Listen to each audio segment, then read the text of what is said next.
الحمد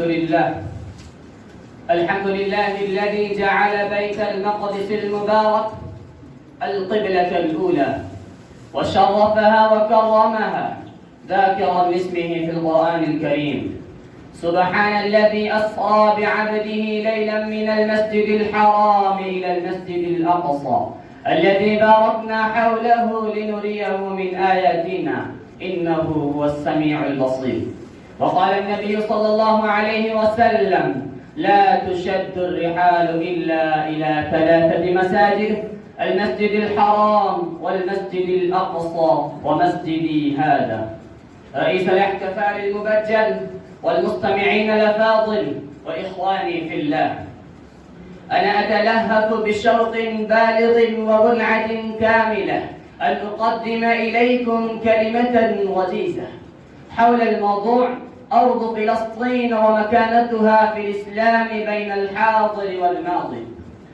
من المعلوم لديكم أن فلسطين تحتل مكانة ملموسة لا في الدين فقط بل في التاريخ جميعا، وتمتلك درجة رائعة في نفوس جميع الأديان والملل، لا سيما المسلمين على مستوى العالم، بحيث هي مصر الرسول وفيها بيت المقدس الذي يحتضن المسجد الأقصى الذي شرع الإسلام شد الرحال إليه، وأن للقدس قدسية كبيرة حيث تناثر في شبر من أشبال هذه المدينة معالم السعادة والهناءة والبركة والقدسية. لذا قال مقاتل بن سليمان: ما فيه شبر إلا وقد صلى عليه نبي مرسل أو قام عليه ملك مقرب وأنزلت المائدة من السماء. هنا أرسل الله البراق للنبي صلى الله عليه وسلم للطيران إلى السماء. يا أحبال النصر الموعود والبطولة الصمودية، هذه حقيقة متبلورة أن أرض القدس محببة لدى اليهود والنصارى منذ قديم، فيعدها اليهود أرضهم الموعودة مصدر مقدساتهم، ويعتبرها النصارى مهد ديانتهم حيث هي مهبط عيسى. ولكن هذه الدعاية دعاية مزورة، كما يقول القرآن: لا ينال عهد الظالمين.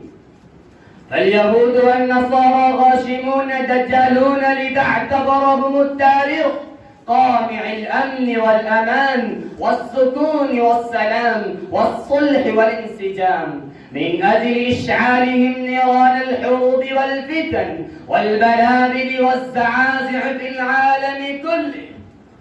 استمعوا وعوا، إن الدولة الصهيونية لا تزال تكبر وتتوسع وتتجبر وتتغطرس وتمارس أشنع أنواع الاضطهاد والظلم وأساليب الغطرسة والعدوان، وتنفذ مطامعها التوسيعية وأهدافها الصهيونية على مرعى ومصنع من الدول كلها في اليوم الحاضر المليء بالمآسي والدموع والدماء والقتل والأشلاء والأحزان ضد فلسطين خاصة والدول الإسلامية عامة.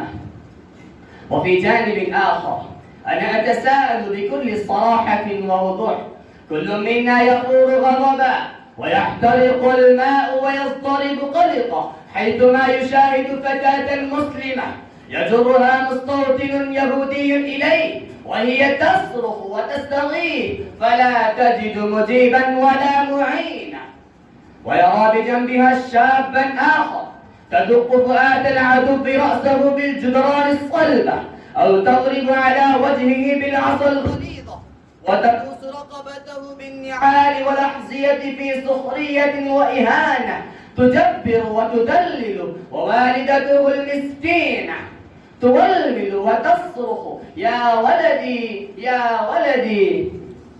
أيها الإخوان، نحن نشاهد من بعيد وعلى نجوة من ذلك اللهيب القاتل المهين، فكيف بمن يكابده؟ كيف بمن نبت في فلسطين ويذوق مرارة الخوف والإرهاب والقهر والبطش منذ 60 عاما؟ كيف بمن ذبح أبوه وأمه أمام عينه؟ كيف بمن بقرت بطون قربائه وذبيه بين يديه؟ كيف بمن انتهكت أعراض شقيقاته وأمهاته على مرأى منه؟ كيف بمن شرد وعذب واعتقل وأبعد وأغلق عليه باب بيته وحيل دونه ودون مسقط رأسه ومدرج سباه ومرقي حبه ومصرع حنينه، ليتصور كل منا أنه لئن عاش هذه المظالم القاسية لا سمح الله ولا قدر فماذا سيفعل؟ وكيف يتعامل معها ومع الذين اقترفوها؟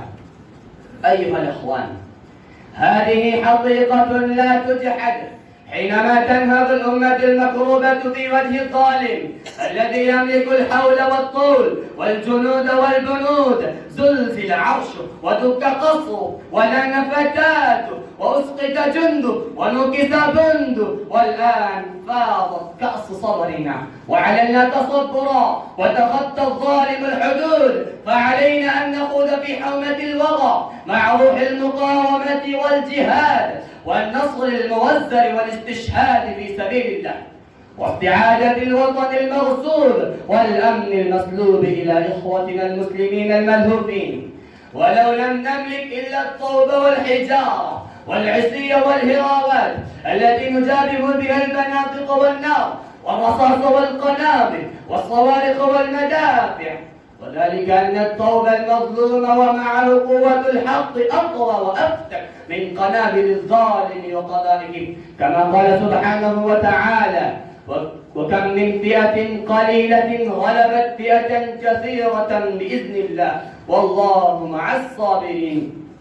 حرم الله فلسطين من القردة والخنازير بجبروته وقوته، آمين يا رب العالمين. أكتفي بهذه الكلمة، والسلام عليكم ورحمة الله وبركاته.